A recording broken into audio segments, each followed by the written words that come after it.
একসময় ওটিটিতে ঝড় তুলেছিল, সেই সিরিজই এবার আসছে টেলিভিশনে, তাও আবার নতুন রূপে।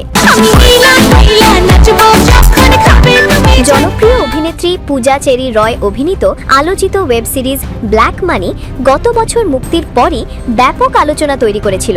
সাধারণত আমরা দেখি টিভিতে প্রচারের পর কোনো নাটক বা সিনেমা যায় ওটিটিতে, কিন্তু এবার ঘটেছে ঠিক উল্টোটা। ব্ল্যাক মানি এবার দেখা যাবে টেলিভিশনে, নাগরিক টিভির ঈদের বিশেষ অনুষ্ঠানমালায়। 21 মার্চ রাত 8টায় প্রচারিত হবে প্রথম পর্ব। এরপর ঈদের টানা 7 দিন 7 পর্বে পুরো সিরিজটিকে দেখানো হবে একটি নাটকের আকারে।